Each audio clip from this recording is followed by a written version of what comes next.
All right, so we have now finished part 1 of Fahrenheit 451. So before we continue, I want to take a look and explain briefly the assignment that we are going to do. So this assignment has 2 parts.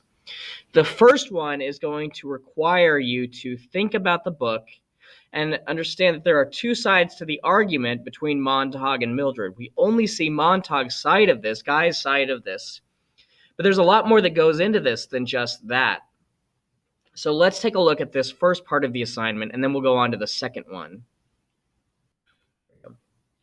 In this question, what would you do? You're going to weigh the following arguments in favor of either Guy or Mildred, and then write a paragraph explaining which one you would side with on the issue of books. So we'll read through both of these and talk about both of their suggestions and ideas, and then you are going to talk about which one you agree with. If you were put to a vote, which one of these would you side with, and explain your answer. So in Guy's side of it, he believes that it's okay to hide books because books have value.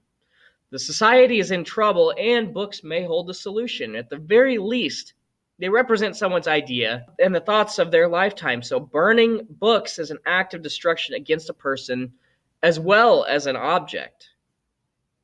Now, Mildred would argue that we should not hide books because they're illegal. If we're caught, they're going to burn our house down. If you are a good citizen, you are supposed to follow the law. But also that books do nothing but spread misery and make happy people question things that are just fine as they are. There is no good to books. They just make people miserable. And finally, books are just objects. They don't have feelings, so burning them doesn't actually hurt anyone. So we have 2 sides of the argument here. I need you to pick one, decide if you agree with it, why. And yes, you have to pick one. Can't say, I don't agree with either one, the end. So that's part 1. The second part of the assignment is one that we talk about a lot throughout the course of this book, but there's so much depth to this book that we have stuff that we can go on even more than we already have. So in part 2, we talk about, in the book Fahrenheit 451, it's filled with allusions and parallels to Nazi Germany as well as the Red Scare in America. We can talk about secret police and the fact that you're supposed to report your neighbors if they're doing something illegal. We can talk about the Nazi history of burning Jewish books and books that they disagree with. There's all sorts of stuff that's going on here. But one of the ways in which a parallel might be drawn involves the information that's in this article right down here. It's linked to below. In this assignment, you're going to need to read the article and, using the rest of the page, explain what the parallel is between it and the book. So read this, think about the events that have happened in the book. Use your notes, that's what they're there for.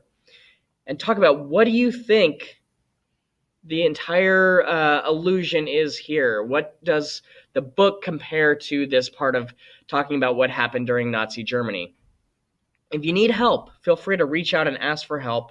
I don't mind offering additional help, but like everything else, I'm not going to do this assignment for you. Our goal here is to see, what are you thinking about?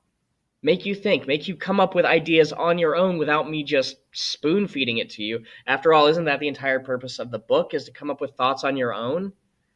So what I want you to do is do these 2 assignments, do the first one and do the second one. These are due next week at let's say next Wednesday.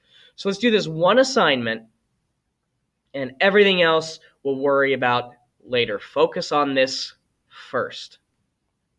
All right.